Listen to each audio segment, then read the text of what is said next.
notamment avec Sarah Legrain sur ces sujets-là. Je donne à présent la parole à notre collègue, Monsieur Meyer Habib. Chers collègues, vous avez la parole. Merci, Monsieur le Président. Madame la Ministre, le rapporteur de notre commission est obsédé par ces news et par Vincent Bolloré. Ça cristallise tous les fantasmes, les haines de la gauche et de l'extrême gauche, parce qu'elle n'accepte pas, cette gauche, de céder la moindre place aux idées de droite dans les médias, soucieuses, cette gauche, de conserver leur domination outrancière qu'elles ont depuis des décennies, en particulier sur le service public. Je le mets les pieds dans le plat, c'est sur ça, Madame la Ministre, qu'on aurait dû avoir aujourd'hui une commission d'enquête parlementaire. Ces news, pour beaucoup de Français, au contraire, une lueur de pluralisme dans un océan d'audiovisuel dominé par la gauche, et en plus ça marche, et en plus ils font de l'audience.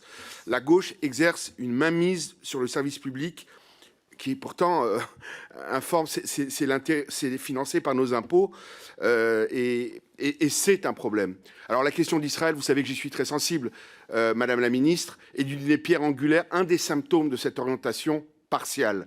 Je rappelais ce matin au président de l'Arcom les graves manquements du service public dans le traitement du conflit israélo-palestinien, sa partialité, son manque d'équilibre et de pluralisme lorsqu'il s'agit en permanence de diaboliser le seul et minuscule État juif en guerre après des barbaries, des pogroms pour sa survie. Je ne reviendrai pas aux exemples de l'affaire Al-Doura à l'époque lancée par France 2 à l'origine de la seconde intifada. Je ne reviendrai pas sur le France 24 où j'avais interrogé votre prédécesseur qui m'avait même pas répondu. On avait une des journalistes qui avait dit « Levez-vous, monsieur Hitler, il y a des personnes qui ont besoin d'être brûlées ». Les fake news récidivées pendant France Inter, pendant le Covid, qui accusait de Tsahal de détruire des installations médicales palestiniennes, etc., des saillies, des humoristes qui traitaient Benjamin Netanyahou, qui sont encore aujourd'hui, je parle de Guillaume Meurice, Benjamin Netanyahou, nazi sans prépuce, je signe la figure de proue de France Inter. Moi, à titre personnel, on dit que je suis médiatique. En 10 ans, vous savez combien de fois j'ai été invité par France Inter? 0. France 5, 0. France 24 boycotté depuis 10 ans. C'est ça la pluralité. Donc c'est pour ça que je vous demande, Madame la Ministre, aujourd'hui, vous voulez la pluralité, vous avez dit que vous allez prendre des mesures. Quelles mesures vous allez prendre? Je vous remercie, Monsieur le Président, d'avoir été patient. Merci, Monsieur le député. Vous n'étiez pas là au début, parce que je pense que... Non, simplement...